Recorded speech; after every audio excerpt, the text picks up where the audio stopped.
Hello, my name is Jim Klaus. I'm with Metroflex. I'm sitting at my kitchen table and I really need a haircut.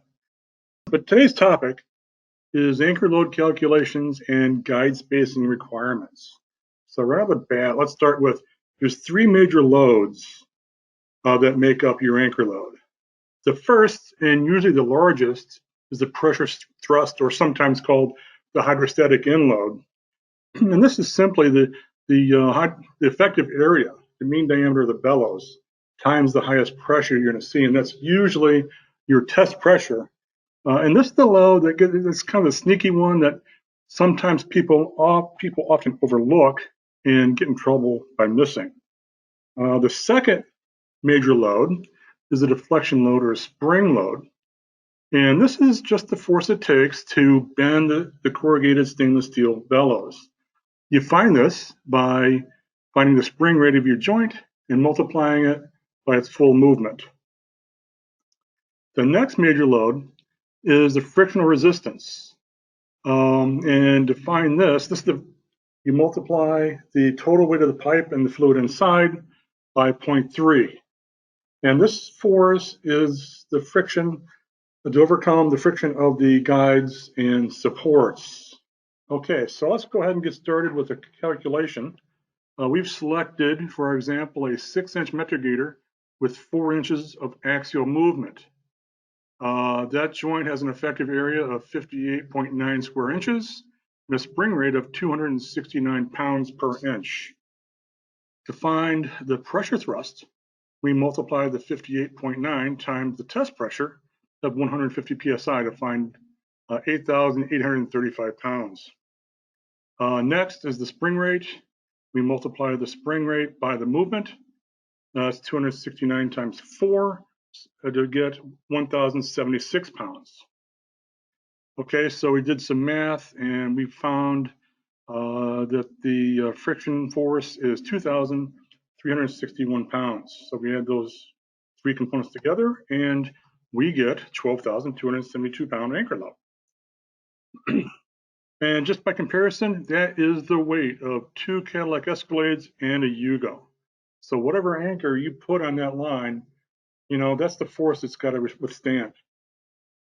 All right, so where do we get some of the data? On our website, you can find tables like this.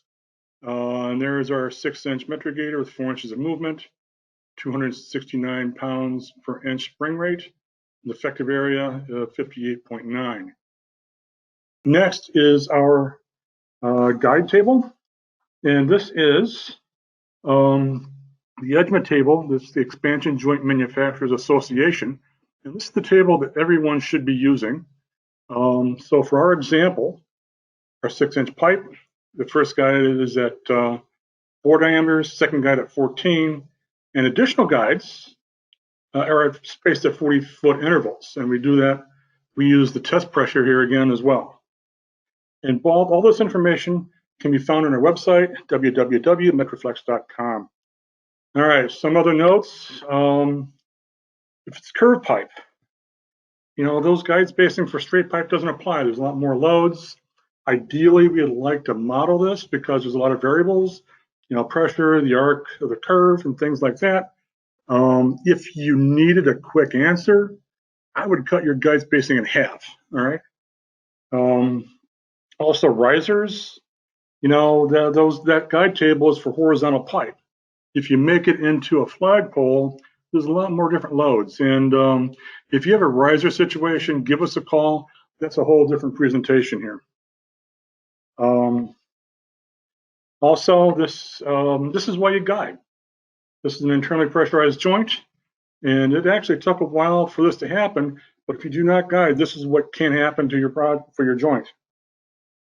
Okay, let me play a little video here for you to show you that the hydrostatic end load is a real thing.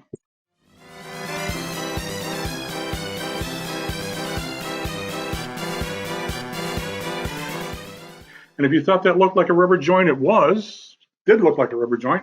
So the same thing applies to rubber joints.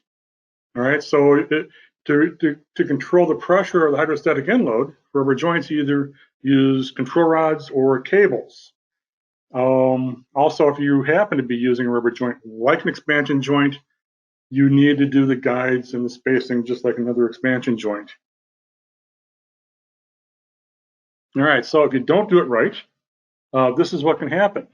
Although in this case, I think the problem wasn't necessarily the anchor design, but the welding was a problem. And if that happens, your joints can overextend like this. Now, those metric gaiters are designed for 1 inch of extension.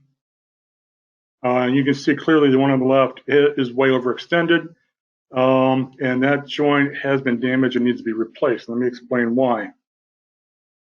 When the pipe expands into the metric gaiter, it is actually stretching the bellows out. So if you can reverse that, you overextend it, what you're doing is smashing the bellows. So we actually cut that joint apart, and this is what we found. You can see up here next to the internal guide, these corrugations have been crushed down really thin. So even if it passes the pressure test, after a few cycles, that can develop a leak. So we recommend to replace that joint. All right. Also, no testing. And what I mean by this is do not test your system without having all the guides and anchors properly installed. We get a couple calls each year for that. So make sure everything's properly installed before you test it. And if you want to avoid all this, just use a Metro loop.